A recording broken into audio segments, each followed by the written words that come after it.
Hi guys and welcome to another video. So in this video we're gonna continue with our series and let's create a calculator. Okay, so let's just break it down into parts what we're gonna need. So a calculator, a simple calculator is basically a program that is capable of making operations basically with two numbers. Okay, so we're gonna need two numbers to do that, and of course the result, okay, and the operation. So this is basically what we're gonna need. So we're gonna need to get the two numbers, number one and number two, and the result and the operation. Okay, so uh, let's create the variables that we're gonna need to write this program. Okay, I'm gonna create two variables.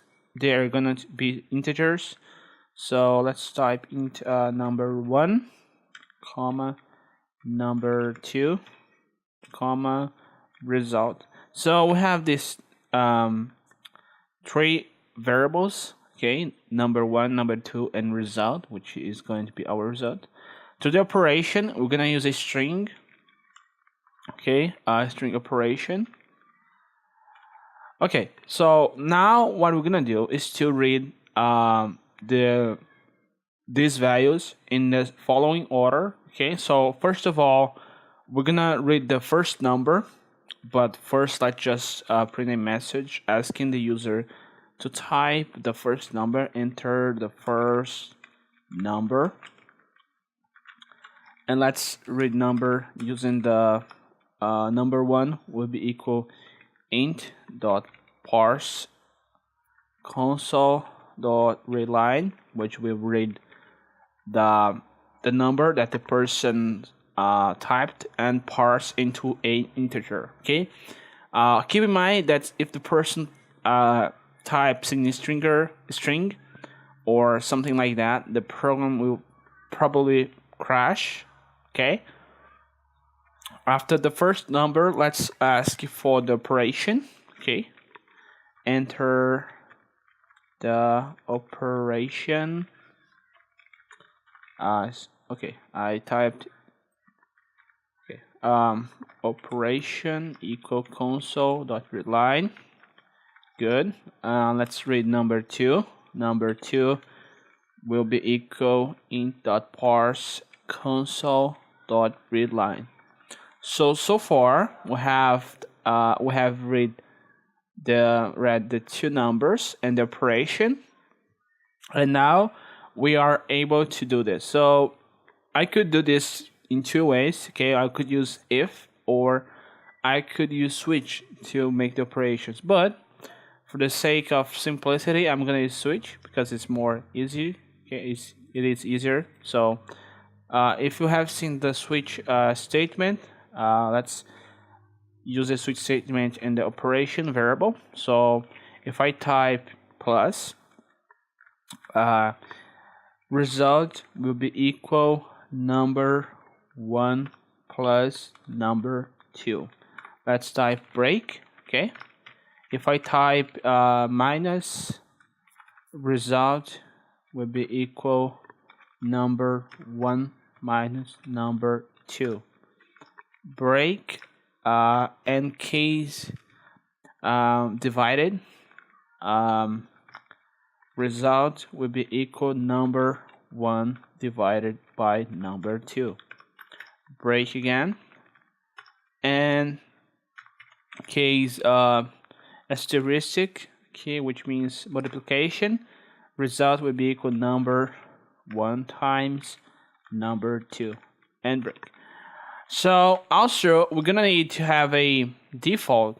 Okay, the default would be let's just type 0, or we could actually we could print something on the screen. Console dot write line, the operation is invalid, and break.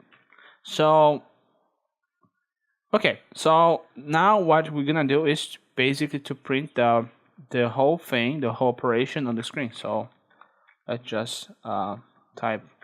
I'm gonna type this. Okay, I'm gonna use this notation. Okay, this string formatting notation. The first one is the number. The second operation. The third second number equal, which is the equal sign, and the 3 would be the result. So we just pass this indexes between color brackets, and we could pass the values. So the first one would be number 1 operation, number 2, and result. So that's it. Pretty much the whole program is already done. Okay, so if I run this, I'm gonna be able to execute this program. I have, okay, so we're gonna need to initialize some of those variables. Result is going to be initialized as being equal to 0. And okay, so here's the program. Okay, I'm gonna type, for instance, 9 times 6. Okay, and see that I got. Okay, I forgot to add a type the second number. Yeah, I forgot to ask for the second number. Let's add over here. Second number. Okay, so if I run again, I'm gonna see that I have this 56 divided by 2, which is equal to 28. So as you guys can see, it works perfectly.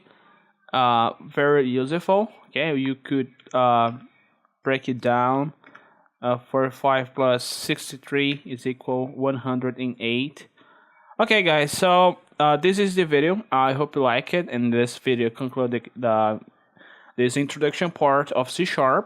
Next month, I'm gonna start a new series on C# Intermediate. Okay, if you wanna check that out, you should definitely subscribe and hit the bell to receive my latest videos on this topic. Okay, so thanks for watching this video. See you guys next time.